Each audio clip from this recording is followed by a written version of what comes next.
As I said earlier, there are two different types of techniques used for implementing QoS.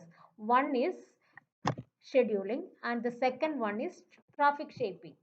And two different mechanisms are used in traffic shaping. One is leaky bucket and another is token bucket. Let us see each one individually.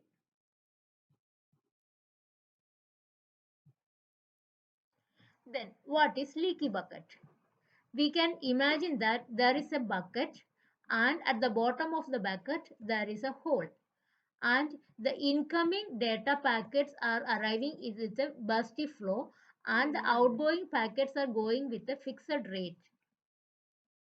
So the input traffic or bursty traffic is shown like this and the fixed rate output traffic is shown like this. In leaky bucket, the bucket has a small hole at the bottom and the water leaks from the bucket at a constant rate as long as there is water in the bucket. So here the input rate can vary. The input rate can vary, but the output rate remains constant. The bursty chunks are stored in the bucket and sent out at an average rate. How we can implement the leaky bucket? This algorithm is implemented at this position. That means that is inside the processor. Inside the processor, and if the packets are arriving with an unregulated flow, then the packets are removed by this leaky bucket algorithm at a constant rate. How will you implement the leaky bucket? Here we are using a FIFO queue.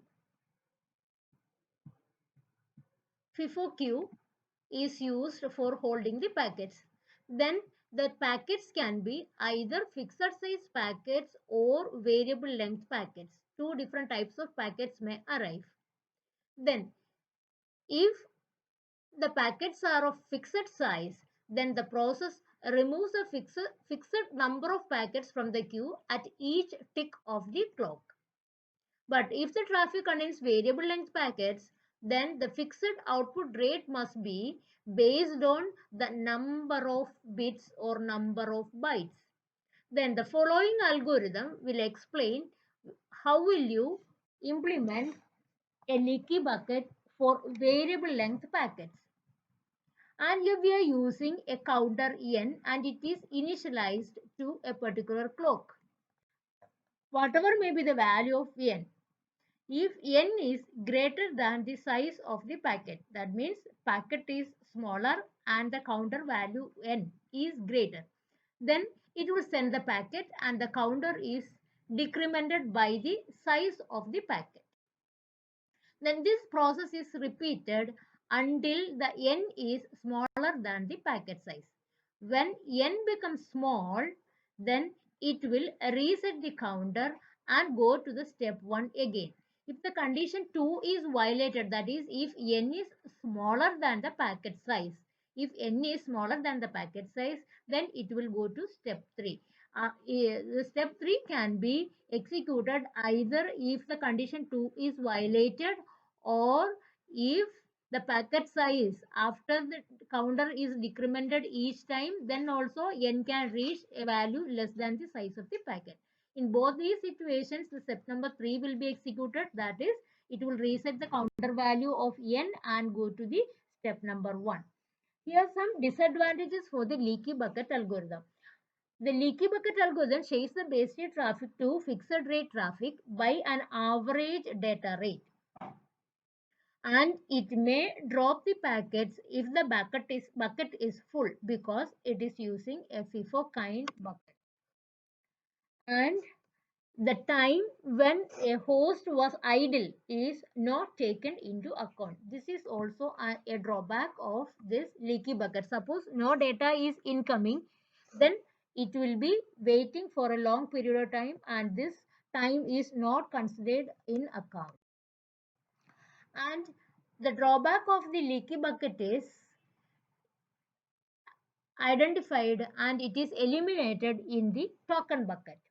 The token bucket algorithm allows idle hosts to accumulate credits for the future to form the tokens. That is, a token is generated even though the system is idle. Even though no packets are arriving, a token will be generated. In token bucket, for each clock tick, there will be a token is generated, and while removing a packet from the queue, it will eliminate one token from the bucket. And system removes one token for every byte of data sent out of the bucket. Let the bucket capacity is 10,000 tokens and the tokens are added at the rate of 1000 tokens per second. Suppose if the system is idle for 10 seconds, then it will collect 10,000 tokens because for each second it is generating 1,000 tokens. So for 10 seconds it will generate 10,000 tokens. Here what is the advantage from the previous thing is that the idle time also it is generating the tokens. Then now the host can consume all these tokens inside the bucket with one tick 10,000 bytes, or the host can take 1000 ticks with 10 bytes per tick. In any of these fashions it can execute. So the delivery out of this bucket is happening whenever there is a token available in the bucket. The host can send the bursty data as long as the bucket is not empty. The token bucket can easily be implemented with a counter. The token is initialized to 0. Each time the token is added, the counter is incremented by 1. Each time the unit of data is sent out, the counter is decremented by 1. When the counter becomes 0, the host cannot send the data. So, whenever an idle time is arrived, the token will be generated continuously. The token bucket allows the best traffic to be a regulated maximum rate. Here it is a comparison of leaky bucket and token bucket. In token bucket, the token dependent. It is token dependent. Whereas in leaky bucket, there is no concept of token and it is token independent. In token bucket, if the bucket is full, the token is discarded, but no packet loss. But here the packet may lose or the data may discarded. In token bucket, the packets can transmitted when there are enough token. The packets are transmitted here continuously. No concept of token, and whenever the data is there, then it will continuously send the data.